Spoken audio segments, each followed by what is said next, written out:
This is episode 32 of the Teal Sports Talk podcast. I'm Evan Brown. That's James Price, host of Teal Sports Talk. And sorry for going completely, I guess, what would you say, ghost on you guys for the past week. It's been crazy with work, with life, whatever. But we are back with episode 32. And it's crazy. We're going to start off with the Toronto Maple Leafs because reports came out yesterday that Kyle Dubas was heading to Switzerland to talk to Nylander and his representatives. Big news there. We'll talk about that. We'll talk about the Leafs' red-hot start, having won 5 straight, 6-1 record, taking on the Pens tonight. And for the second segment, we're going to be talking about the Toronto Raptors. The season/home opener has come and gone. A huge win for the Raps. And we are looking for Friday against the Boston Celtics. Huge test. So we're going to be talking about who impressed us, who didn't. And Kawhi Leonard, a double-double on his Raptors debut. And lastly, for the Toronto Blue Jays, not a lot to report from there. But what we would kind of be doing is breaking down the season, maybe seeing who did what. Was it a positive season for certain players? Might take a little bit of time and look through certain players and say, did they have a good year? Did they have a subpar year? We can go through kind of things like that. Also talk about the managerial searches going on. The candidates, we're down to 5 for the Toronto Blue Jays. Who will it be? We'll talk to that. And, of course, postseason baseball. But first things first, Toronto Maple Leafs hockey. Yeah. And my goodness, this team's offense continues to impress us like crazy. Oh, for sure. We have, now, correct me if I'm wrong, but our power play is 50%. That obviously changed. I don't think. I think last game against the Kings, and then the Capitals, we weren't so hot on the PP. I think the Leafs were 1 for 2 on the power play, 50% last game. So against the Kings. I think it's been the Caps thing because the Caps were like maybe 1 of 4, something like that. But that's crazy. So obviously the first 2 lines are nuts. Now the big question is Kasperi Kapanen, well, I wouldn't say that's the big question, but that's one of the questions. Is Kasperi Kapanen going to slow down? Yes, if he's going to be off the first line with Matthews. Once Nylander comes back, because I think he's going to come back, you do not put him down to the third line. No. You put Kapanen down. I don't care how good Kapanen's doing. You're paying him $7 million. Okay, let's just say $7 million. What? For a third line role? No. I mean, he's going to get third line and power play time, obviously, but really that's not what you want to do for him. And the question, and the thing I keep seeing is every time Kasperi Kapanen does a good job, it hurts William Nylander. Well, think about it for a second. And I saw a great analogy on Twitter. William Nylander is your wife. Put it into perspective. And Kasperi Kapanen is the girl you've gone 2 dates on. You know, is that really what you're going to pick over your wife? Is this the meme? Is this that meme where like they have the guy and then like the 2 girls and then like one girl was looking kind of disgusted at the guy? Kind of. You can ideally use that, but it was just a tweet that I saw. Yeah. And so I said that, I'm like, you know what? That's kind of true. So I would love to keep both these players. The obvious answer that the fans are saying is, trade Willie, trade Nylander, But at this point, maybe you should trade Kapanen. He's at his highest point in his career right now, which isn't ideally that much. And his contract is up next season. And if he's playing this well, you want to send another guy to a $4 or $5 million contract, which, I mean, is ridiculous for a guy who has done 1 good season. But, I mean, it's happened before. Look at Zaitsev. That's what happens to guys who have got 1 good years. You could argue say David Clarkson. I think he had 2, but... he was coming off the 30-goal year. Right. And when you that was free agency. Kind of different. Right. And with this scenario going on, I would love to keep both players, but if you had to choose one, Willie over Kapanen any day. Willie Nylander, absolutely. I mean, I get he has the magic with Austin Matthews right now. For a few games, yeah. I mean, it's going to change at some point. Look, Kasperi Kapanen scored the first goal of the game against the LA Kings. Did you see it? I mean, how often is that going to go in the back of the net? His second goal was quite the nifty mitts. But agreed, but that first goal, that doesn't go in. We might not be talking about it as much. I mean... Well, same thing with Austin Matthews. Is he's going to keep up this ridiculous pace. Now, I have something to say about this. So, he's going to break Wayne Gretzky's record, I think, for... Is it most goals or most points in the first 10 games or so? It's, I don't know about that, actually. It might be. The stat that I love looking at is multi-point games to start the season. Yeah. I mean, I think he has... Because versus the Kings, he didn't score, but he got, 3 assists? 2 assists. Yeah, he had a couple assists to go in his game. I mean, I think he's at what? How many games have we played? We played 7. 9. No, we're 6-1. No. We played 7 games, so he has 7-game point streak to start the year. Mario Lemieux is first. Yeah. With what? 12, I think it is. He's an elite category, man. He is in a category with elite players. Legends. Gretzky, Mario Lemieux, Mike Bossy. Those names that Austin Matthews is sitting with right now, that is ridiculous. So let's start this, because this is going to be a huge topic for the podcast. Matthews or McDavid? Yeah. I am a strong believer, and I don't know, and Edmonton fans, media are getting on Toronto for being like, oh, there's fans thinking that Matthews is better than McDavid. Listen, Matthews is great. He's a great hockey player. I love Austin Matthews, but Connor McDavid is a generational player. Yes, he is. I wouldn't say head and shoulders above the rest, but he is shoulders above. Like, he's in his own level. He's on another level. And Matthews, again, it's close. It's not far apart, but look, Leafs fans, Austin Matthews has looked great through 7 games, but Connor McDavid has done this for 2 years. From day one, since he broke into the league. Well, technically 3. His first season was injury prone. Then he had 2 seasons. Right. I mean, that's over 100 points in both his 2 seasons of full healthy play. Scoring titles galore. Matthews has won only 1 award, which was the Calder. Both great players, but you have to have you can say right now that McDavid is the better player. Will that change over time? Hey, the sky's the limit for Austin Matthews. Right now, Matthews is a better player than McDavid. Statistically, yes. But if we're talking player, okay. Because statistics are also right on James your Price, line-mates too. True. James Price. If you wanted to build your team around one player, who would you choose? Matthews or McDavid? Probably McDavid. You have the generational type of player. Look, I don't care who you are. Not a lot of teams have that. No, they don't. So you have the skating is on McDavid's side. He is the better skater than Matthews, hands down. Speed, skating is shot, Matthews. Agreed. Two-way game, Matthews. Yep. Passing, McDavid. Right. So it kind of reminds me of the size, Ovechkin Crosby prospect. I mean, Ovechkin's got the better shot. You can arguably say Ovechkin's faster and he's got the better hands, but Crosby got the defensive sense. He's better on the face-off dot. Yeah. You're telling me that... I don't know he's faster than Crosby. Ovechkin? Well, have we ever seen Crosby in a speed contest? I don't think we've seen Ovechkin in a speed contest. We definitely have. When? What have you seen Crosby in? Oh, wait, he doesn't go to the All-Star games. Right. Sorry about that. I don't think I've ever seen Ovechkin in a... Wait, so that's... I swear he was in at least one of the speed competitions. All right, well, they're both fast players, but... But then again, those are two. That's a center and a winger. Exactly. These are both centers. Well, what I'm trying to get at is it's the whole prospect of who's better, Crosby or Ovechkin. That's always been since they broke into the league. That's been the question. But it reminds me of Matthews and Laine. They both have so many good things, but they're different things. And I think that anybody would say you would rather build your team around Sidney Crosby than Ovechkin. Agreed. And even I think you, as an Alex Ovechkin fan and a Sidney Crosby hater, you would say that. Agreed, because of the fact that a first-line center, a generational center in Sidney Crosby, you want on your team. And it's tougher to build around a winger. That's why when the Leafs drafted Matthews over Laine, it made sense, because the Leafs center core was Tyler Bozak, and that was it. And Kadri. And Kadri. But you needed a first-line center, and you got a first overall pick, and you had a center. And this is why we were trying to build around Phil Kessel for so long. Didn't really work out. Great winger, great scorer. Wasn't a leader, though, and obviously wasn't a center. So with that being said, I think... us fans. Now, I haven't heard anybody say that, Matthews is better than McDavid. There's probably a few out there, but I haven't heard a majority of Leaf fans say that. Everybody knows that Matthews is just a step below McDavid. Right. And if Matthews can stay on this pace for right now, and if he can stay on this pace the entire season and into next year and maybe for years to come, then there'll be a different conversation. Then maybe. But until he proves to me that he can do this over an 82-game span in the playoffs and into next year as well, then I can't say that Matthews is better than McDavid. As much as I love Austin Matthews, I can't say that. And plus, look who's around McDavid. He doesn't have much. He's got Milan Lucic, who sucks now. The right side is... And he's got Nugent Hopkins. Ty Ratty. Who's that rookie they drafted? Yamamoto? Okay, Kyler Yamamoto, Jesse Puljujarvi, and I think there's one other guy. But, I mean, is that really a good right side? Look what Matthews has.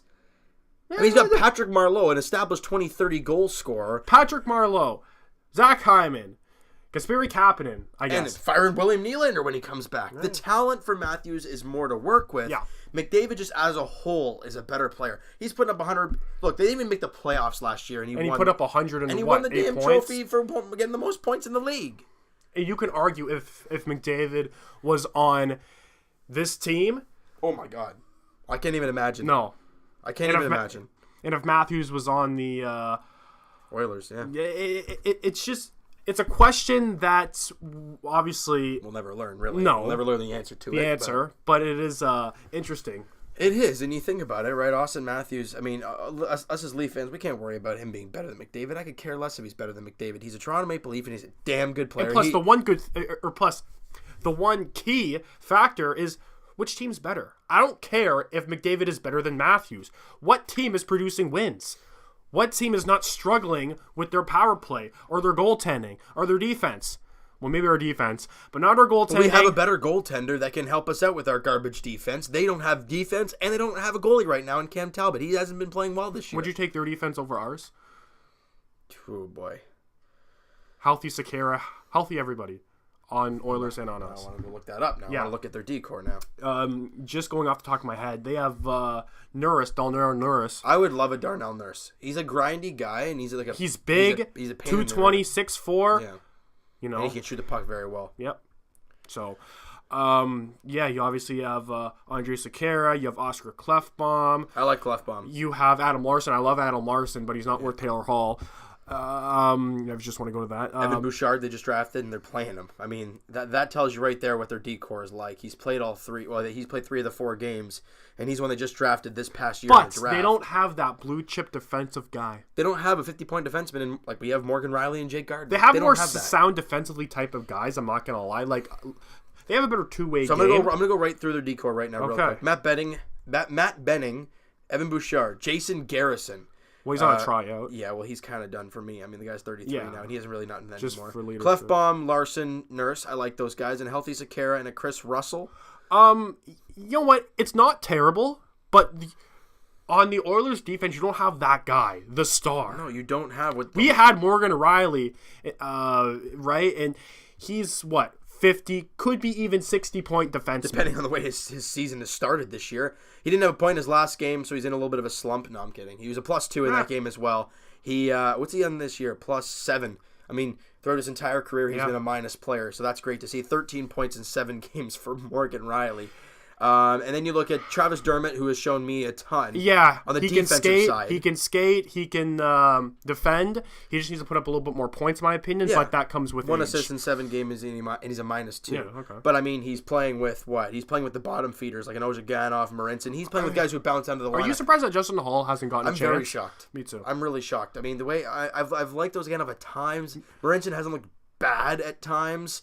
But both of them haven't looked horrendous. Like, they haven't had like one game where they just look completely out of it. Both of them. There are spurts where you're like, okay, what's this guy doing? But then they come back and they produce. Yeah. So obviously Mike Babcock sees that Igor Ozhiganov is probably going to take that spot for right now. Yeah, I'm shocked. Justin Hall though hasn't even got a look though. No, I'm really shocked. No. Wait, go back. No, that's just the news. Justin that was Hall preseason team, but without a roster spot. That was 2 weeks ago. The one guy that I've been really impressed with, Nikita Zaitsev. I have too. I mean, look, everyone was chirping him hard last year, saying he's not worth the contract and to trade him right away. Yeah. I mean, he only has the 1 assist in 7 games. He's a -4, but he just looks different out there. He can break out the pass. He just looks better than last year. He looks more, apparently there were there was like comments from him saying how he lost his confidence last year, obviously with the injuries and stuff, and he was like playing tentative and stuff like that. It's not the way you want to play. No. And it seems like he's back to the way he should be. And going to the complete opposite, Ron Hainsey. Now, me and you talked about this a lot, as Leaf fans do. Why is he still on the first pairing with Morgan Riley? I don't know. I'm not sure. What's his average minutes, actually? I'm going to... let's look through this real quick, actually. The average minutes for each guy. Because see if he... So, does it say his average time? So, yeah. 17 minutes average for Travis Dermott. Which is a little high, in my opinion. And 20 for Jake Gardner. Makes sense. He's a horse. Hainsey, 20. So, I think Jake Gardner, is he just a little bit more? He's like 30 seconds more than Ron Hainsey. I'm not even going to look Marincin and Ozhiganov. Morgan Riley's probably like 22, 23, I'd imagine. So he's about just a little bit shade more than Jake Gardner. And Zaitsev, 22. So Zaitsev's getting the most ice time. What was Ronnie Hainsey? 20 and 20. So he is the fourth used defenseman? Yeah. So if you want to look at it, I mean, yeah, he's playing on that first pairing line. Things change. Also, it looks like with some other guys who can play the penalty kill, they're not using Hainsey as much. And I don't know what his minutes were like last year though. His time on ice. Well, it's probably about the same as this year. They haven't moved him down at all. No, I'm gonna actually go look that up like in depth. I want to see. I want to see if there's a difference. So if they're actually using him differently. With the emergence of Kapanen, and Nylander still is without a contract. Yep. I don't want to say it, but I am gonna bring that up, right? Because Kyle Dubas, as of was it yesterday or the day before? I think on Tuesday he flew out to was it Switzerland? Yeah, it was Switzerland, yeah. Switzerland. And he... So Ron Hainsey last year averaged almost 22 minutes a night, and he's only averaging 20 and a half this season so far. So it's a minute and a half difference. So you have Dubas in Switzerland talking to Nylander. Oh, just sorry. Before you do that, I'm sorry. Ron Hainsey does have 4 points in 7 games, and he's a +7. Oh, I know. He has more goals than Patrick Laine, I think. So, hey, take it. It is very true. I think they both have the same number, the same stat line. Go All ahead. Right, William Nylander and Kyle Dubas. Kyle Dubas, yes, in Switzerland. He left for the flight, I think, on the Wednesday or Tuesday. Was it yesterday morning? Or was it the night? We don't know when that flight happened. Anyways, the report came out yesterday. Obviously, contract talks, but here's the thing. It has to be pretty serious for him to fly out to Switzerland. Big time. Big time. So you could see a deal getting done in the next day or two. And dude, you know what's going to happen tonight with the podcast going on. You know what's going to happen. That's why we waited until 5:30 to start this podcast. Yeah. Just for the fact that maybe William Nylander is going to sign. Now, he'll probably sign at like 7:30 when we're done and uploaded. Yeah. Already. Oh yeah. Just and then we're going to have to wait another week, maybe, to get that sorted out. Ridiculous. So where do you stand on this? Do you think it's going to happen, or do you think it's completely going to fall apart? I think it's going to happen. You know William Nylander wants to be here. We know that. Dubas wants him to be here, obviously. Right. So with that being said, it's his agent and his dad being a pain in the rear end. And if William Nylander wants to be here that bad, he will tell his dad. Yeah. No, he would. Yeah. Oh, jeez. Jeez. That just speaks for itself. No, yep. You have to go outside for the Kleenex. But with his, obviously his dad and his agent are a big part of this, which obviously he wants to get paid. Rightly so. He's a great player. But for $8 million he's asking for, I'm sorry, he's just not worth it. So, personally, I think that it's going to get done. We just know that is it going to be because right now I think it has to be a bridge deal. At this point of it, you just got to get him back. Kyle Dubas knows that we need him on this team. I don't care how good Kasperi Kapanen is. Stick to the Shanna plan. Stick who you drafted 8th overall in 2014 and get him signed if it's for 1 year, 2 years, 7 years, whatever. Just get the darn thing signed, and then we'll go from there if you would want to keep him, or maybe if things don't work out and he's struggling, maybe trade him. You're not sure, but just get him back on the roster. Because there was a trade proposal that I made up. Okay, you made up, okay. William Nylander to the Florida Panthers for that... Aaron Ekblad. Wow. You know? That is Aaron Ekblad still on his rookie deal? No. He got paid, I think it's like 7.5. That's a lot of money for a guy who has concussion issues, for a guy that is looked at as not a bust, but kind of overhyped, if you will, as a player. I thought he was going to be doing way better than he is now. Yeah. But right-handed shot, 6'4", 220. Good skater. Great skater, but again, maybe just injury issues is the really only thing, and maybe he just needs to change the scenery. And change of scenery is a big thing, Great example. Great flippin' example. James Van Riemsdyk, when he was with the Philadelphia Flyers to start his career, excuse me, he could not stay healthy. Yeah. Well, it wasn't really point production. It was just because exactly. And then he gets traded here for Luke Shen, and we're all like, thank you, Philly. Yeah. And look what JVR gave us for so many years. A lot of goals, a lot of great play and everything. Then he goes back to Philly. And now he's injured. And he gets back to being injured again. It was funny because I was this close to trading him for fantasy. Didn't happen. So, Ethan Coles, have fun with James Van Riemsdyk.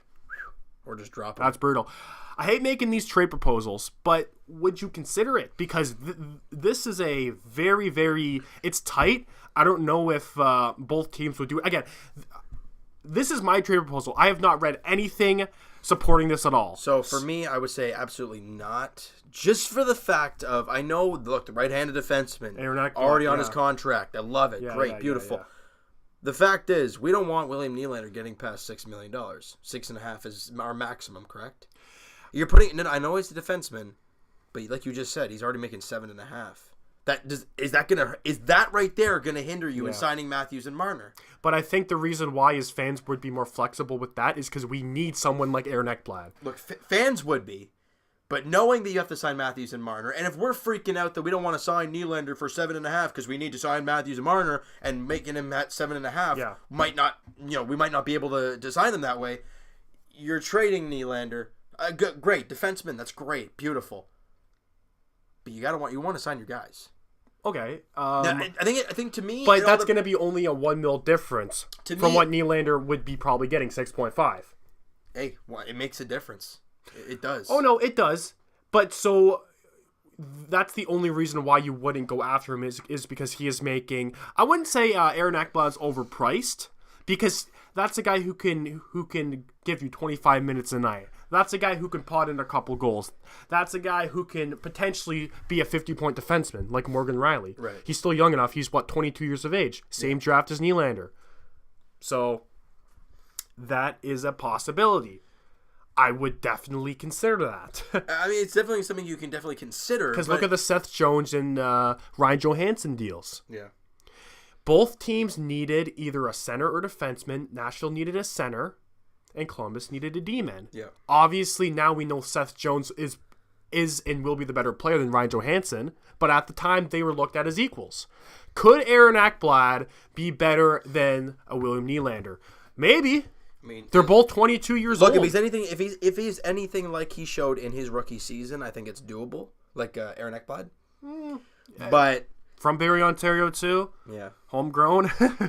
I don't know. And a question that I've been kind of surfacing around my head a little bit, and I don't really know how I feel about it. But with the cap problems this team is going to have in the very near future, do you look to move a guy like Patrick Marleau?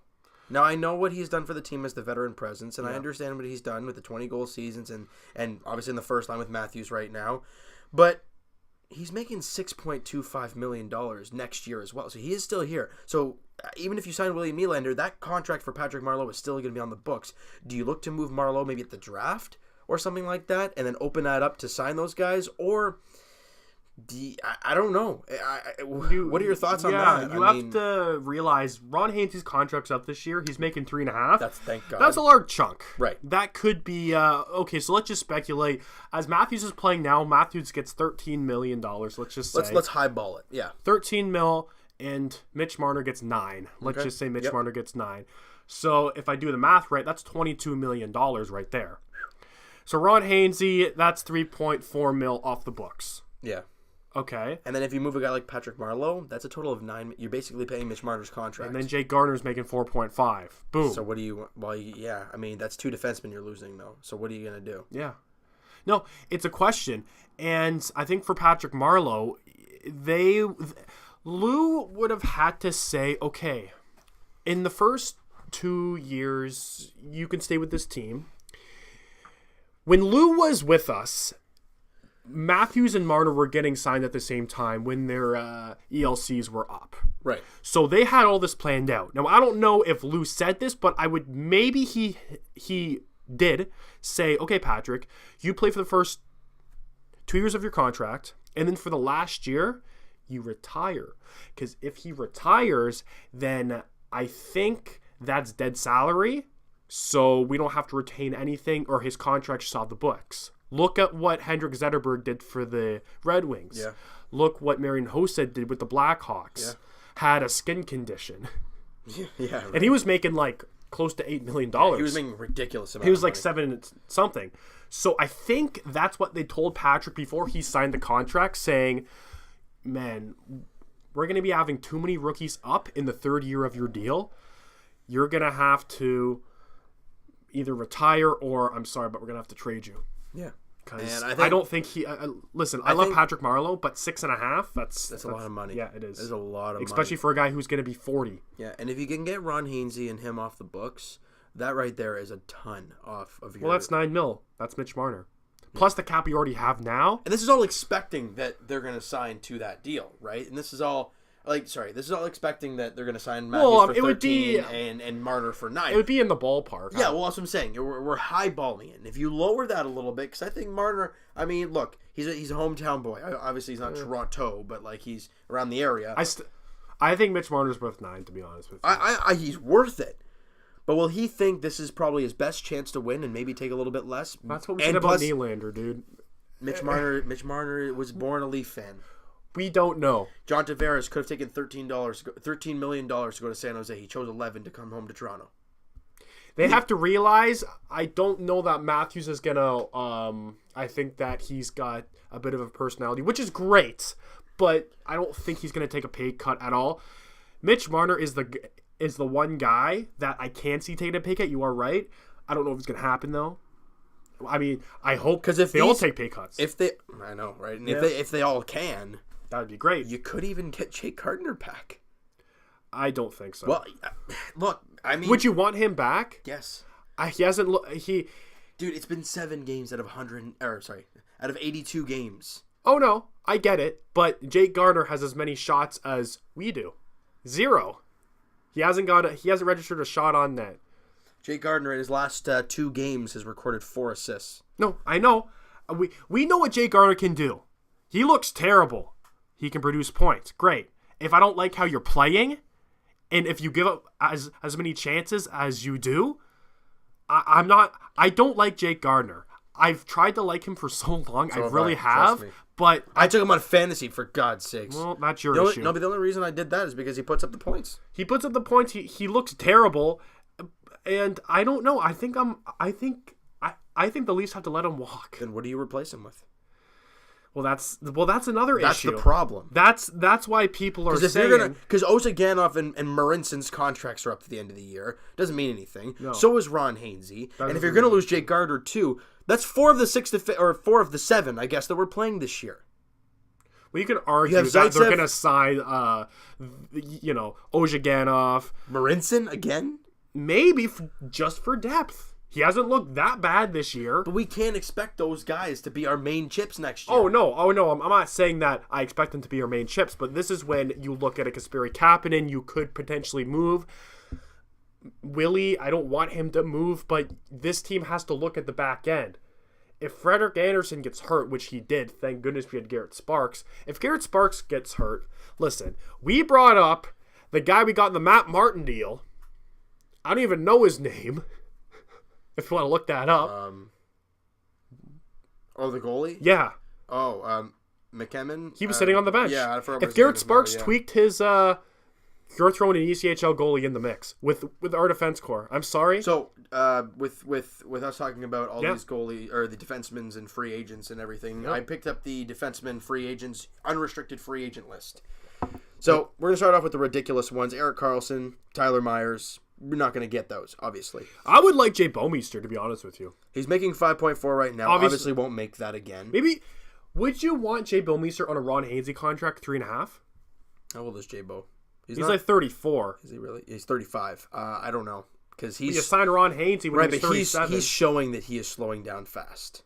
Ron Hainsey, he hasn't shown fast. Maybe he just needs to change the scenery. Maybe. Alex Edler, Chara, Mark Mathot, Nicholas Cronwall, Anton Strawman, Jake Gardiner, Braden Coburn, Michael Del Zotto, Ron Hainsey, Carl Gunnarsson, Adam McQuaid, Ben Lovejoy. Yeah. There's not a lot. Obviously, there's not a lot to look through here. So if you're looking at it like, we'll just sign a couple free agents. But then that's not that great. I don't think you would want to sign a free agent defenseman because you'd have to overpay for them, especially if they're right-handed. So you could see maybe Patrick Marleau going somewhere for a defenseman in his last year deal. Have you thought of this scenario? I mean, I think I heard... Sorry, go ahead. Okay, thank you. Rasmus Sandin is a left-handed shot. Right. He went back to Rogel. Mm-hmm. You have all these defensive prospects that could potentially be up. You have Timothy Liljegren. It's risky. I think he's going to get called up one time this year. Timothy Liljegren. I think so. Interesting. The Marlies had a rough start to the season, but I think so. Jordan Subban has looked pretty good. Yeah. I've always loved Jordan Subban. I mean, I think he's you just typed up Rasmus Dahlin instead of Rasmus Sandin. I was looking for Sandin, not Dahlin, but where is he right now? He's playing in Rogel this year. He hasn't played yet. Well, I don't think the season started. No. So okay, sorry about that. Go on. I don't know, man. I look. Timothy Liljegren has to prove to me that he can play or dominate at the AHL level before he can get the call, at least from me, to the NHL roster. Okay, so what the Leafs did with Travis Dermott last year didn't look like he was dominating the AHL. He really was. Before he got called up? Look, so what happened with him, he had a rough start to the year, got injured, came back and had 25 points in 27 games. And they're like, hey, buddy, we're going to give you the call up. So, but with Travis Dermott, I don't know, man. Yeah. Look, it's going to be interesting to see what happens with this team. The contract situations for a lot of these guys are up in the air and all over the place. Yeah. I mean, there has to be something to be done, but as Leaf fans now, I think we're looking way too much in the future. Let's just enjoy it. Boys, we're 6-1. We're facing the Pittsburgh Penguins tonight. Matt Murray is back, and so is Freddie Anderson. Matt Murray better be back. You know what that means, people? It's on Evan's fantasy team right there. But Matt Murray and Freddie Anderson are both back in the lineups tonight, and obviously playing at 7 o'clock. Who are we facing on Saturday? Scotiabank Arena. Let me check. Is it Boston? No, I don't think it's Boston. Oh. Hold on a second. I'm just going to check that out. out. James has his new iPhone, everybody. Oh, it's beautiful. I love it. That's the 8. iPhone 8. Loving it. The red one, right? Yeah, it's beautiful. That's on Saturday, St. Louis, Tyler Bozak returns to the Scotiabank Arena. I love Tyler Bozak. Class act. And then the Leafs don't play till Wednesday in Winnipeg. Oh, that's when they have the home and home? Yeah, so the Leafs don't have many games this upcoming week. They play the Saturday against St. Louis, and they play Wednesday against Winnipeg, then Saturday. So it's only 2 games really all So week next long. Saturday we're playing at home or in the MTS Center? Next Saturday we're playing at home against Winnipeg. Wednesday is midweek against Winnipeg. So Right. It's going to be... Look, the Leafs are not in an easy stretch. No. But they're making it look very easy as of right now. With the amount of goal scoring from John Tavares, Austin Matthews, you have Morgan Riley, who just beat out Bobby Orr for the best 5 games for a defenseman ever. Yeah, it's crazy. And Bobby Orr is a name you want to be in company with. And to be able to pass him, my goodness. So quickly, the Vegas Golden Knights, I just kind of want to go around the league here. Sure. Struggling out of the gate. Max Pacioretty, 1 goal. Carlson, I think, has 2. They haven't been impressive. Are you worried? Do you think they should tear it down? Are you worried about them making the playoffs? Or do you think last year was just a magical run? I think it was just a magical run. You don't think that they're going to make the playoffs? No. I think they're going to make the wild card. I can't see them falling out that much. It's only been 5 games for them. I don't even know how many games they played. Probably 4 or 5. Oh, you know what was funny? Is that the Leafs, I think, at one point played 4 games and Tampa Bay played 1? Yeah, it's ridiculous. I know, that is ridiculous. What is that right now? Leafs have played 7. Florida's played 4. Anybody played 3 games? I don't know. No. Everyone's played at least 4. Okay, who's impressed you so far this season? Team-wise? Team-wise. Well, I'm going to look at this right here. Oh my. The Anaheim Ducks are 5-1-1. I didn't expect that, especially with Corey Perry being up Well, Jaka Silverberg is out now with a fractured thumb. Yeah, and Vancouver's 4-2. I'm sorry, as much as I hate them so much, Montreal is 4-1-1. I'm sorry, Ottawa Senators, they've been impressing me a lot. There's one defenseman. Who is it again? I think it's Lejoie or something. Oh, yeah. I know he's been amazing. Brady Tkachuk is obviously injured with a... Shabbat's got 8 points in 6 games. Picked him up in fantasy. Maxime Lajoie. Yeah, there he is. For a defenseman. 7 points in 6 games, 4 goals, 3 assists for a defenseman. They're getting production. I mean, and Brady Chuck, I think, is out for a month. A month. Right. And Craig Anderson has looked great. But you know what? I look at Montreal and goals against average. Where's their goals against? Defensive stats. Goals allowed, they're 7th. Carey Price is being Carey Price, really. Price is being Carey Price. What's his numbers looking like here? 224 to 912 save percentage. That's great. That's what you want to get from Carey Price. It's a little below average. A 912. Yeah, but then 220 something goals against average is very, very nice. But I think both teams will come back down to earth at some point. I think so too. Carolina is first in the Metropolitan Division. About Florida. This is the reason why they could trade for They were my dark horse team to possibly make the playoffs. And look at them. They're 2-2. They have not won a game. And Detroit is just looking horrible. As expected, really. I mean, I expected Ottawa and Montreal to be worse, and yet that's the total opposite right now. I'm trying to find anybody else here. Pittsburgh's only 2-1-2. The Islanders are just terrible, as we expected. They're not. St. Louis is 1-3-2 with their new acquisitions. Yeah. And, I mean, Edmonton's won 2 straight games, but other than that, they really haven't been good. No, they haven't. So switching over to the hard court, I guess, for the Raptors. I do want to get into the Raptors segment now. We'll talk about the basketball Raptors, big W last night against the Cleveland Cavaliers. I don't know the score. I know it was a blowout at one point, but Cleveland was coming back. So the one thing I have to say about that, they left Serge Ibaka in way too long. He was looking ridiculously terrible. He was 0 of 7 from field goal. 8 of 8 at one point. I mean, he was. And then he hit a 3 and everyone just cheered. Oh, I was. Yeah, if you guys were watching the live stream, that's exactly what I did when he hit down the 3. It was terrible. Is it too early to plan the parade? Yes. Well, it's never too early in Toronto sports. Well, of course not. But Kawhi Leonard, I love how everyone was saying, he had a little bit of an off night. 24 points, 13 rebounds. He had a double-double.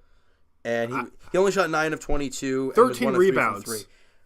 13 rebounds. The claw is coming back. He was amazing. Yeah. He was incredible. Yeah. And Lowry, guys, as much as we were talking before the game and even really all summer long is, how is his play going to suffer without his buddy DeMar DeRozan?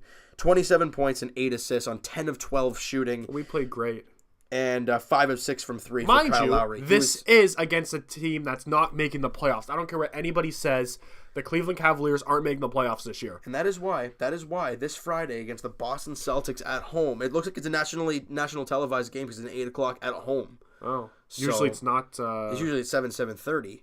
But it's an 8 o'clock start against Boston, which is telling me that it's going to be a primetime game. Well, it has to be a primetime game. These are the 2 top dogs of the East. Yep, it tells me right there. So, right? But if you're looking at the last game and kind of go off of that and who impressed me, Pascal Siakam. Now, we were talking in the last podcast even about hearing all those great things in the summer about Siakam, from the guys out in California, but would he actually turn that into an NBA game, in an actual NBA regular season game? He only played 20 minutes. I was really frustrated with that. I really wanted him to play more because Ibaka played 7 more minutes and ended up fouling out. Yeah. But Siakam in 20 minutes at 13 points, 2 boards, 2 assists, 6 of 8 shooting, and 1 of 1 from 3, and he blocked a shot too. Would like to see him be on the offensive boards a little bit, but still, great start for him. Now going to Serge Ibaka, because I know you were yelling about it. I was too when I was watching the game. I don't know why he can't find his shot as a big man. Last year, his shot wasn't bad until the playoffs. Playoffs, but it wasn't bad. I guess we just use him more for rebounding. So he's like a Bismack Biyombo, pretty much. Yesterday was a perfect example of what I liked Serge Ibaka to do. Stay on the inside, get the rebounds, have some hook shots, post up guys, because that's his game. So why can't he post up guys, like you said, hook shot off the glass, and not take these mid-range shots, which you're going to... His mid-range is good, but when he takes the threes that are the problem, he was 1 of 3. He only took 3 threes, so I'm like, okay, I'm fine with that. Yeah. But he was missing so many little bunnies, and I'm like, Serge, come on! No, but if he's missing, after he missed the first 5, don't you think he should have been like, okay, it's not my game tonight. Right. Let's just... Even if I have an open shot, maybe I should just pass it. Or maybe I should drive to the lane. Yeah. Or maybe I should post somebody up because you're big. You're 6'10". But the problem is he was posting up at times and he was missing as well. So that's he's posting up against Kevin Love. Right, but then and there I'm saying then take him off the court. Yeah. If he's not playing well, and he ended up playing... Putting Greg Monroe. He was playing most of the time in that fourth quarter, which led to a somewhat big comeback. It was what, a 15-3 run or something? Yeah. And they left Serge Ibaka out there.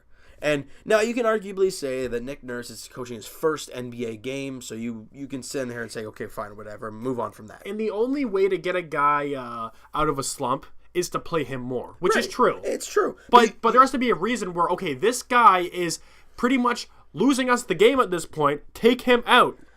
And JV had 6 points and had 12 rebounds in 20 minutes. Would love to see more offensive prowl from JV. He was 3 of 8, but I mean, he had 12 rebounds and 3 assists. And his interior defense, when guys were driving into him, man, he was just a rock. They were just bouncing off him, and they couldn't get any shots going. Yeah. You look at the starting lineup, the starting rotation, if you want to call it. Look at their plus minus, and you can look at it. Yep. Okay, so plus minus. We got Pascal Siakam at a plus 11. Kawhi Leonard, 13. JV at a plus 13. Danny Green at a plus 15. Kyle Lowry at a plus 12. Serge Ibaka at a minus 1. Minus 1. Yeah. Minus 1, and he is playing down the stretch. Mind you, we did win by 10, so these guys better be plus players. Well, Ibaka got fouled out in the last 2 minutes. At one point, it was a 7-point game. Yeah. Okay. I got to go back to JV for a sec. Yeah. I think we're giving him a little bit too much,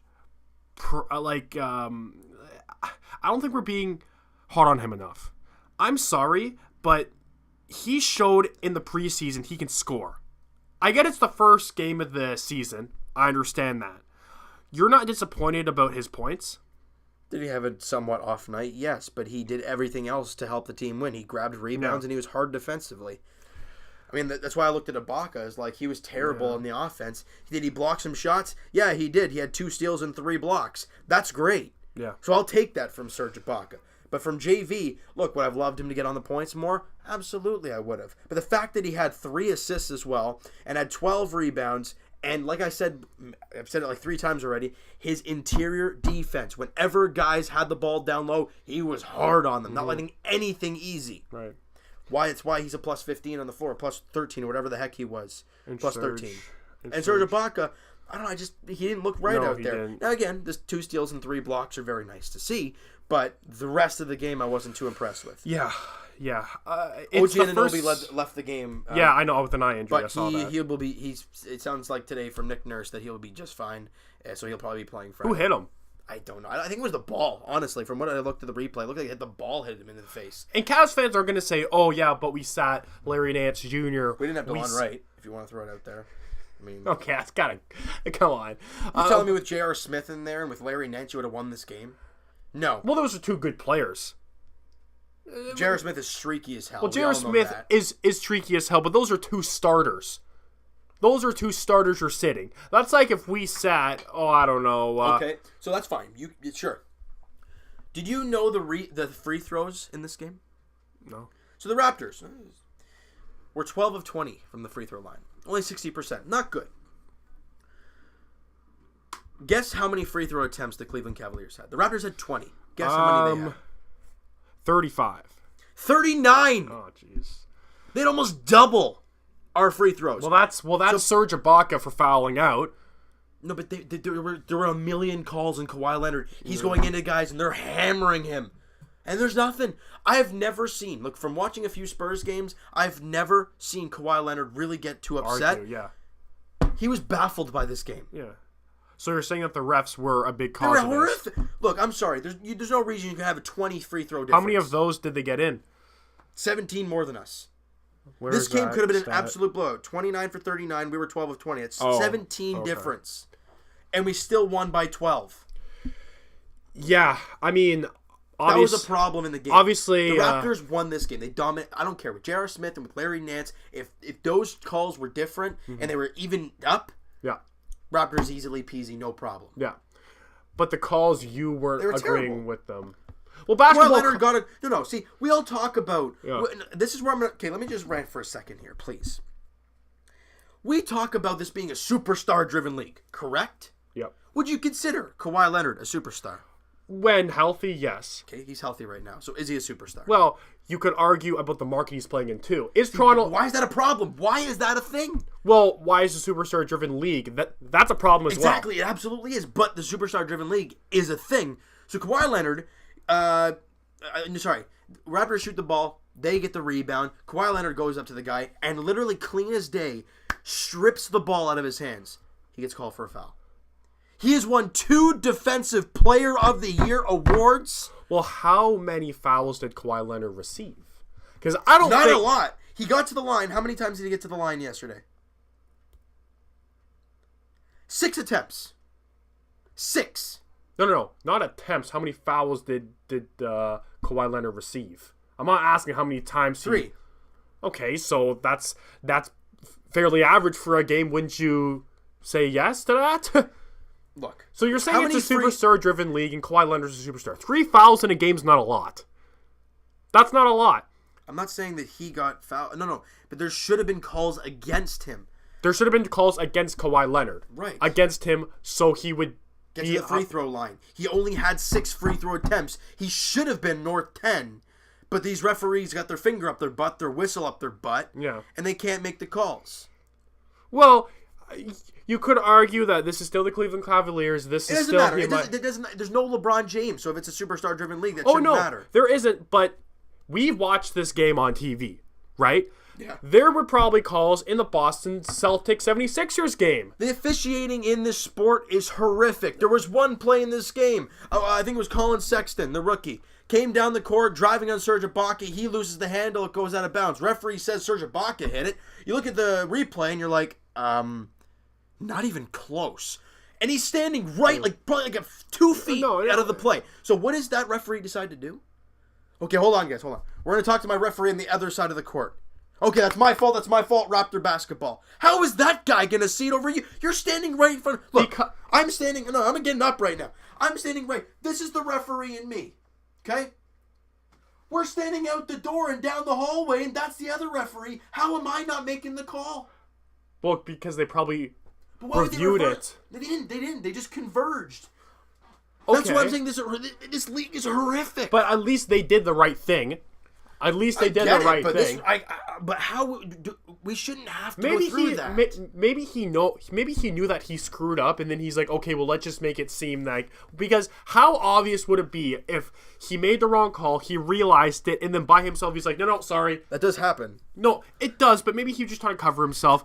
You know what? The referees, I don't like the fans to get on the referees a lot. I can see why they do it, because some of the calls are bad, but they're doing their job. When they're blatantly obvious. No, but it's blatantly obvious to us fans because on TV, we see it slow motion. We see it on a screen. We see it on different camera angles. Listen, if you were refereeing a game and you were experienced, you would miss some calls because... But it's the fact that he was right in front of the play looking directly at the play. But it's going so fast. I know. It's frustrating as fans because... No, I get it. Look, can he miss a play? That's fine. But how does the other referee down the court, on the other side of the court... He didn't.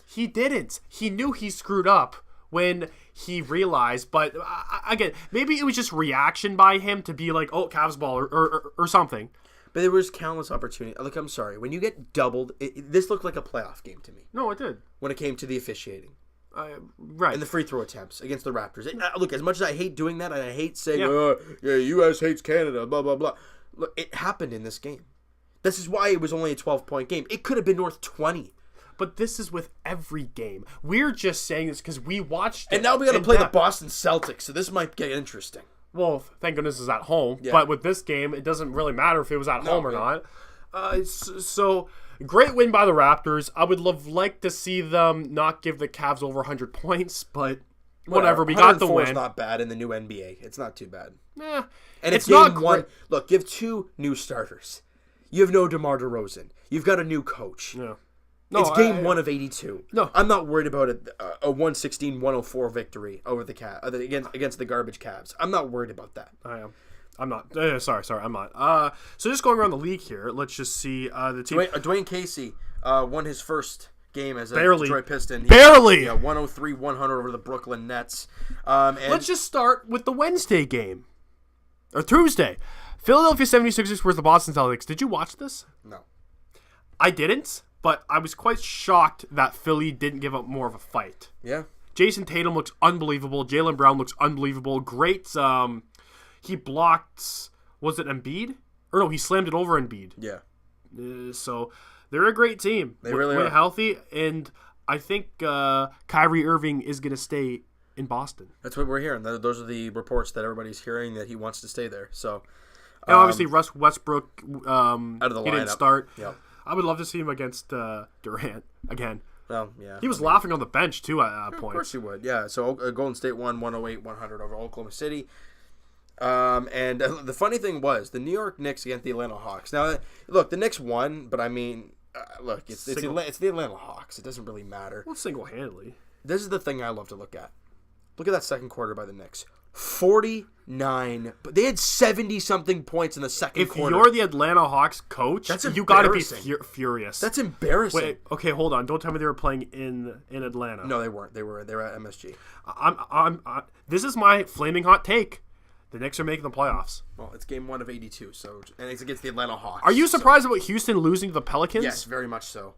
Look at this. I'm sorry. James Harden had a total of, 18 points, 10 rebounds, 6 of 15 shooting, terrible, 3 of 8 from 3. Neither Chris Paul or James Harden had 20 points. That's ridiculous. Their highest scorer, Eric Gordon with 21. And then you have the max man himself, Clint Capella, who 26 minutes, 8 points, 8 rebounds, and this guy wanted a max deal. They have one game, but still, come on. They didn't really have much going. That was it. And you got the Pelicans. You got AD, who was obviously doing Anthony Davis things. He had 32 and 16 and 8. Wow.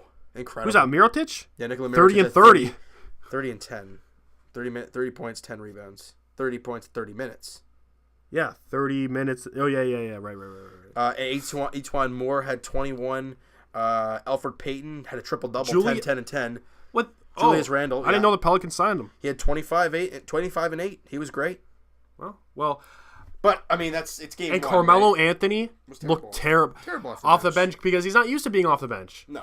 Go to Reddit. And DeMar DeRozan in his debut hit a last-second shot for the San Antonio Spurs. He had 28 points, 10 to 21 shooting, 7 of 11 from the line, and 1 of 3 from 3. He was good. Are you shocked that Jimmy Butler's still with? Yes, I am. But he played great though. Cat Towns was terrible. 8 points, 9 rebounds. It was terrible. Andrew Wiggins played pretty well. Actually, that 8 for 18. That field goal percentage. It's not very good. And Jeff Teague had 27. He led the way. Well, Raptor fans, we just have to wait until when is it? Friday?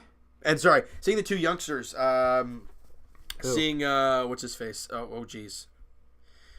Just getting used to that iPhone life, Luka Doncic and DeAndre Ayton in the. How did Luka Doncic do? Not bad. He had 10 points, 8 rebounds on 5 of 16 shooting, and 0 of 5 from 3. He didn't have a great game in his debut. But it's his first game. Yeah, 18 and 10 for DeAndre Ayton. Very good. As a first overall pick. Well, I mean, it's game 1, so it's hard to go off of that. Oh no, I know. I wasn't saying that but, sarcastically. Back to the Raptors. Game 2 of their season goes tomorrow as the Raptors take on the Celtics. 8 p.m. tip-off there. What's your prediction? The Scotiabank Arena. I have no clue. I don't know what Raptor team we're going to see. I don't know. Are we going to see? Because there was points where we let Cleveland get on a 15, and you let whatever Boston run. get on a lead, get it going like that. That's going to be hard to stop. They're two really good defensive teams. So they led the league in points against last year. We added Kawhi Leonard and Danny Green. This could be especially coming off a huge win against Cleveland. Against Philly. Yeah, on Tuesday. So it's going to be very interesting, and they've had quite a bit of rest. So it's going to be quite the interesting game on Friday. We're going to go to the field where it's nothing's really going on over there, I guess, right now for the Blue Jays. Oh, for the Blue Jays. We're going to start with the Jays first, though, and then kind of go. Sure. Well, no, you know what? Let's start with postseason baseball. Okay, so the ALCS matchups were set, and they're done, I think. Do you want to go all the way back to the wild cards? Because I don't know if we talked about Yes, those. we did talk about the wild card. Hold on. We talked about every series. We didn't do the ALDS, did we? It's been 2 weeks. No, we didn't. It's been 2 weeks. So we got the first game against the Boston Red Sox versus. Let's do the NLDS first. Okay, fine. We got the Dodgers versus the Atlanta Braves. I wanted the Atlanta Braves. I wanted the Braves, but I expected the Dodgers. So that's a 3-1 series win versus and Milwaukee against the Dodgers. Just swept Colorado 3-0. Bang, that was it. Were you expecting that? No, and I did not expect Colorado to get shut out in the last 2 games. Yeah, that's 4-0 and 6-0 in game 2 and 3. After everything they did to get inside the playoffs, that's how you end it. Yeah, I guess so. Against the team, I mean... So Jays fans, you look at that trade for Sung-Won-Oh, all it got them was a wild card win. And the Jays got two prospects. You weren't expecting them to win the World Series. No, of course not. So, and then in the NL, you have... the AL, you have the Boston Red Sox versus the Yankees. Boston wins that single-handedly, 3-1. You shocked they struggled so much? Because I wanted the Yankees to go on. Boston barely won Game 1 5-4, and then David Price won Game 2 and got rocked. And then Boston just destroyed the Yankees 16-1 in the most lopsided playoff loss in Yankees franchise history. And this was in New York. It was in New York. It was empty. A playoff game. Yeah, that's embarrassing. And then they lost 4-3 in the final game of that series, and Boston went on to win that series 3-1 and going to the ALCS. Now, who are they facing? Well, the Houston Astros just cleaned house. They just destroyed the Cleveland Indians. So, Jays fans, that Josh Donaldson trade, as much as we don't like who we got back for what Josh Donaldson was for this team. Now he's sitting on the couch. Yeah, and he's not going to get the money he was going to get if he actually was healthy this year. Well, he wasn't going to be getting it even if he had an amazing playoffs. If he was healthy all year, then the Jays traded him at the end of the season. Then he would have. He would have got a good payday. But look, this guy was terrible down the stretch for the Cleveland Indians, and as expected, I mean, he hadn't played since May or June or whatever. So older guy, obviously. And then he goes into the playoffs and hits 1 for 11. And that one hit was in that final 11-3 loss when they were down 11-2. Yeah. So same with Edwin. Both guys only having 1 hits in the series, and both of them. Edwin, I'm surprised about because Edwin, you need him to step up. JD was one of those guys where it's like, well, if he steps up, great. If he doesn't, whatever. For the Indians, that was their philosophy, yeah, absolutely. For sure. But they got cleaned house, 3-0. The Houston Astros beat them, and that was the end of that. So the ALCSs are going on as we speak, and the Milwaukee Brewers and the Dodgers. Milwaukee won Game 1 at home, 6-5, but then they go to LA, and it's really tough for which game was that? No. So then they lost 4-3. The Milwaukee Brewers did to the Dodgers, even if the series of 1 game apiece. Right. And then Milwaukee blanked the Dodgers 4-0 in LA, taking that 2-1 series lead. However, the big one, and I think the ending of the series for the Brewers, the 2-1 13-inning loss for the Dodgers. So that's split. Now the series is tied 2 apiece. That has to be horrible for the Brewers. Big time. Yeah. And then yesterday, the Dodgers won 5-2 over the Milwaukee Brewers.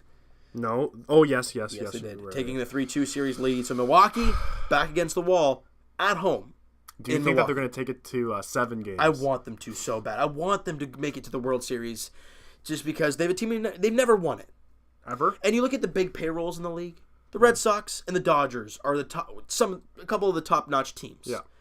The Milwaukee Brewers, you never hear about them. No. So I really want to see them do well. It's going to be tough though. They're in Milwaukee. You got to win. You got to win this next game at home. Oh, so they have both games at home in Milwaukee. So I guess they do. 2-2. Yeah. So 2, 3, and 2. That's how they do it in the ALCS. That's weird. And then you have the last one, obviously the Boston Red Sox versus the Houston Astros. Looks Houston like Boston's took game 1. gonna. So what happened to you saying that Boston is not a playoff team? Well, I never said they weren't a playoff team. They weren't going to make. You said that Boston was not a playoff team. You said it. Well, David Price sucks, and Chris Sale sucks. How are they doing this? They're hitting the baseball a ton. That's all it is. They didn't hit the ball in Game 1. They lost 7-2. Yeah. They swung the bats well in Game 2. They won 7-5. They've scored 7, 8, and 8 in their last 3 games. And look who blew it. I think was this last game. Roberto Osuna gave up 5 runs, including a grand slam to Jackie Bradley Jr. He just got beaten to a pulp. I love it. No pun intended. Oh my god! But I think someone else beat him up there. Is he? I don't know. Jackie Bradley Jr. maybe thought it was. I don't. I'm not even gonna go into it. All right, I don't even know where we're going. You just ruined my joke. Whatever. Because you just repeated it. Yeah. Well, whatever. Who cares?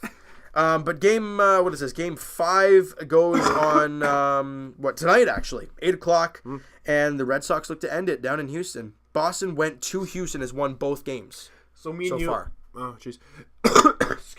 Excuse me, sorry. So me and you were agreeing that it's going to be the Red Sox versus LA. I agree. I'm pretty sure it's going to be Boston and LA, and I don't even know if I'm going to watch it. Like, I don't care. Dodgers, though, to win it? Because Dodgers haven't won it in a I'd while. want the Dodgers to win it if it was against Boston, for sure. But I don't really want them to win it either. So who do you think? Okay, who do you think and who do you want? I think the Red Sox, but I want the Dodgers. Okay. And that's assuming. Right, exactly. Because Houston can come back and win in 7. Yeah, you never don't know. Houston come back and win 7, then so can Milwaukee. It's going to be very interesting. So that's our little playoff wrap-up. Now let's go to the Blue Jays. Right. And the main thing that was surfacing around this team is the manager search. Yeah. And that's been a question, right? We knew John Gibbons for a while now has not going to return as a Blue Jays manager. Correct. And the question was, what type of manager are they going to look for coming back? And, who's it going to be? Well, it looks like the manager search is down to 5 managers, sorry. Yeah. And, where am I here? I'm going to find them all here. So, one is Joe Espada, who right now is the bench coach for the Houston Astros. Okay. And so I'm going to read this here. I got a little article that I'm going to read here. It seems like the coaches, so we're going after winning coaches, basically, and being on the Houston Astros and learning from A.J. Hinch and that great organization the way they're working right now. Why not? Because that organization is kind of what the Jays are trying to mold their team with. Correct. Younger players coming up and all that stuff. So that's a great job right there. I think Joe Espada might be a great one. David Bell on the Giants, he's their farm director down there. So obviously, Bell is rumored to be in the running for one of the many positions for the manager role, I guess. So that could be a fit for the Jays. He's a farm director, so he knows how to work with the young players. That's obviously a good one. Rocco Baldelli, former Tampa Bay Rays player back in the day. And are we talking about the Rays? Tampa Bay Rays. Or the Devil Rays? Devil Rays. That's what we're talking about. Jeez. Right now, he's a major league field coordinator, or whatever that means. I mean, whatever. That's just what he is right now. Right. And Brandon Hyde, which is the Cubs bench coach. So those are the 5 guys that are right now. If I was the Blue Jays... Yeah, I was going to say, if you were the Blue Jays, if you were Atkins and Shapiro, whoever, who would you want to get? Either Joe Espada or David Bell, the Giants farm director. Look, for each guy... David Bell is the farm director for the Giants, so clearly he knows how to work with young players. Right. That is what this team is going to be the next few years, a bunch of young guys. Yeah. So that's ideally what you think about and you want to work with. Now, Joe Espada is obviously with the Astros. He's been in the winning environment. He knows what it takes to win, and they went through that whole tanking season, all these young players coming up. Yeah. So, I mean, it's going to be really interesting. Those are my 2 guys that I would love for the Blue Jays to look at and go after. Now, I don't really know much about Baldelli as a coach. I don't really know anything about Brandon Hyde, the Cubs bench coach. I know nothing about those players, or those guys. So when do you expect this to get done? Fairly soon. They're down to 5 guys. I see in the next week and a half, 2 weeks. Really? I don't think personally. I think because 5 guys. I think it all depends for me. If they're going after Joe Espada, the end of the season. Why is that? Because he's on the Astros. Oh yeah, right. Or unless they're done, that kind of thing. Yeah. And the Giants are out, so the other guy might be, another factor as well. So, look, I don't know. I don't really know. Who do you think? I mean, if you had to pick a couple of those guys too, who would you? Because Rocco Baldelli, we're talking about. I know why they're looking at those guys. Rocco Baldelli is obviously a former Tampa Bay Devil Ray, and the fact of a lot of teams have gone in the ways of former players. Mm-hmm. Alex Cora for the Boston Red Sox and Aaron Boone for the New York Yankees. Well, I would consider any guy, right, that has a significant role with their team. A bench coach, is that really... Yeah, DeMarlo Hale in the Blue Jays is a bench coach, so he could be all right. A farm director, that's obviously pretty big. Yeah. Right? Can he turn into a head manager? I don't know. And then you have a major league field coordinator. Really? Yeah. Really? Well, I mean, Alex Cora and Aaron Boone had never coached before either. So. I want somebody who's with a fairly good team, but had a big role in that team. Well. So Brandon Hyde, Joe Espada, right? It's just... But, I mean, really, with David Bell, I was going to say the New York Giants. Well, them too. But if the San Francisco Giants, I mean, as a farm director, he doesn't have much say in the team itself, I guess just with their prospects. Yeah. But still, I don't know. I would rather Espada or Brendan Hyde. Okay. There you go. So that's just my take on it. There you go. So do you want to get into the questions now? Do you want to run through some players, how they did? Any? Oh, I first think thing I want to talk about. We did that last podcast. Okay. We ran through all the players. The last thing I want to talk about is the Blue Jays Arizona Fall League that's going on right now.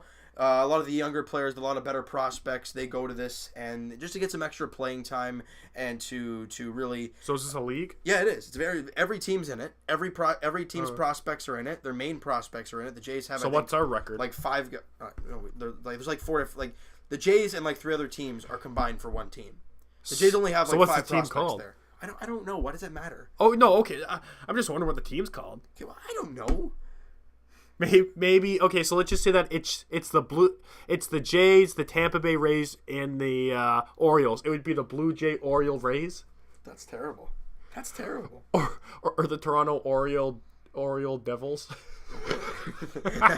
that's terrible. The Arizona. Wait, was it? It was the Toronto Oriole Devils. Yeah, I'm gonna go watch them. Throw back from the Devil Rays. Yeah, I'm gonna go watch them play. Ah, shit. Okay. But I'm going to go to the standings so we can actually look at the team names here to kind of go with this. Okay. No, let me read this out to you. So we got the Mesa Solar Sox, the Salt River Rafters, Scottsdale Scorpions, the Peoria... These names don't matter. Whose team are we? Okay, well, I don't know. Let me look at some rosters. If we're the Scottsdale, the Solars? Scorpions. Okay, maybe... I have no idea which one, where Vladdy's on or whatever. Well, you know what? Maybe you can look that up. Yo, I'm trying. As you know, folks, on the Teal Sports Talk podcast, we are very prepared. Yeah, absolutely. Wow. So Mesa is beating the Surprise 18-2. Surprise. Let me see if Vladdy's on there and if he's got a couple dingers or something. He is not on there. So you're taking L's. So you don't know what there's Kevin Biggio. He's 0 for 3 today, but he's hasn't done too well at all. So you don't know what you're talking about. Not a clue. All right, so let's just move on. Okay, so Nate Pearson. Oh boy. So Nate Pearson, Blue Jays prospect, probably going to be a main guy next year in the prospect organization. Had a ridiculously horrific outing today.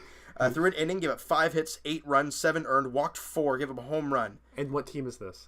The Surprise Segueros. So it's a surprise. It is a surprise what you're going to get from one day to the next. So what's their mascot? You're killing me. Okay, I'm going to search this team up now, live on the podcast. So the Surprise Sopranos. Yeah, right. Surprise Segueros, or whatever their flipping names are. Yeah, I'm going to type in the mascot, all right? Mascot. Oh, mascot. See? Yeah, just type. I don't even know if they have a mascot. No, it's probably that thing. What is that? It looks like the Wisconsin Badgers logo. Wait, I was at a fork or a cactus? It looks like a mixture of both. Look at that. It's like a cactus with the things at the top, and then you get the fork. If that was my fork, I would eat with that. Yeah, because you might get... No, we'll just type in images. So maybe we can see the... There it is! That's Tucson. Yo, we're done with it. What? What? Mr. Celery? Go to it. I'm trying. It's not going. Just look at that. So that, ladies and gentlemen, you know what? We're gonna tweet this. Take a screenshot of that right now. Mr. Celery? Yeah. Okay, hold on. Let me just screenshot Mr. Celery. As he types in Siri, dude. I got it. Relax. I don't even know what the hell. I don't even know what I'm looking up now. This is just weird. No. All right. So, anyways, Vladimir Guerrero Jr. What I was trying to get at. First off, Nate Pearson, Kevin Biggio, and 2 others, Zach Jackson and something McClelland. I don't remember the guys, something like that. Those guys are down there, as well as Vladimir Guerrero Jr. Okay. So they're all on the same team? Yes. Okay. Throughout the 4 games that Vladdy has been in, he's hit almost 600. So what team are we sharing? I guess. Okay. Because that could be an issue while we're losing. It could be. If it's the Baltimore Orioles. Doesn't help that Nate Pearson give up that many. I don't know if it's random every year or what. Well, okay, fine. Then this year, if it's someone in our division, what's this guy? CJ Seller? Yeah, no, Pelham. What's his I don't know what his MLB team is. Oh, there we go. Okay, we got it. All right, so we got the Texas Rangers. God help us. Pittsburgh, Kansas City. Oh. I see a St. Louis in there. Well, there's only one St. Louis. That would be the Cardinals. So we got St. Louis Cardinals, Texas Rangers, Pittsburgh Pirates, and Kansas City Royals, and then us. As well as us. So no wonder why Stubby Clapp is the manager, and he was actually one of the guys that the Jays were talking for manager. We need to have a picture of Stubby Clapp, Mr. Celery, and the big man Rowdy Tellez. Is he down there? Just going there. There's Stubby Clapp, dude. Oh my god, unbelievable! There you go. So I guess we're gonna move on to the questions. Yeah, we're gonna go right to the question from there. I got that here. I'm gonna get that. Oh, on your speedy new iPhone. I love it. I'm going like quick as time here. I love this. Way better than the Android. You know, I like that's what I was debating. Right, I was debating whether to go iPhone or back to the. I guess you're gonna get a Android. Galaxy S10. Well, or S9. That's pretty much. Yeah, so we only have the one question. Surprised. Come on, guys. So Roderick, I mean, everyone's kind of rusty, so I get it. Yeah. So do you think the Leafs will come back to reality at some point in the season, or will they stay red hot? Now, the Leafs as a team or the Leafs players? Because if we continue to win, but Austin Matthews is kind of he says, getting will here. the Leafs? I guess that's his team. The team, oh, yeah, of course. Matthews is not going to, because on the pace he is now, he's going to have like over 200 points. Or no, maybe not that much. Maybe like 150 points or some stupid number Still. like that. But he won't get obviously. Get that. But as a team, I don't know if we're going to slow down. Because if Matthews slows down, you got all these weapons. Yeah, you really do. And if Tavares struggles, you have all those other weapons. Right. The question is, though, will Freddie stay hot? Will he do okay in the month of October and the rest of the way? Will he be healthy? Will he be healthy? And will the D-core be able to hold up? It's a bunch of questions on the back end. Forward core, I'm not worried about because they're going to score a flip ton of goals all the time, no matter who you're facing. Yeah. But you never know. Yeah. You never know. All right, guys. So we really appreciate your guys' patience with us over the last couple weeks. Next week's podcast will be uploaded Saturday. So filmed and uploaded on Saturday. yes. So this upcoming Saturday, yeah. Obviously there's no podcast, but a week this Saturday will be the next podcast. Perfect. All right. So we really appreciate your guys' support every single week, or every single podcast, I guess, in this sense. Yeah. I can't wait to get back to this. Yes, we both got the same update. The Leafs. I just on vibrate. Yeah. Leafs and Penguins start in 15 minutes, so we're going to be watching that right away. Yeah. And like I said, guys, Twitter is down below. All our Twitters, the podcast link to iTunes is in the description. The Follow main channel link. Subscribe on there, yep. Yep, and the regular main channel, if you guys are not on there already, go do that. Go on and there. The link to that is in the description below, guys. So like I said, we really appreciate it, guys. Every single week, the support you guys have given us. And Evan and I will talk. Well, I'll talk to you guys later tonight as the Leafs play the Penguins, as we just said, in about 15 minutes. Yep. And we will talk to you guys next Saturday. Hoping for a William Nylander contract. We always say it, well, I mean, you never know. You never know at this point. So we're going to have to wait and see, guys. And we'll talk to you guys then. Peace.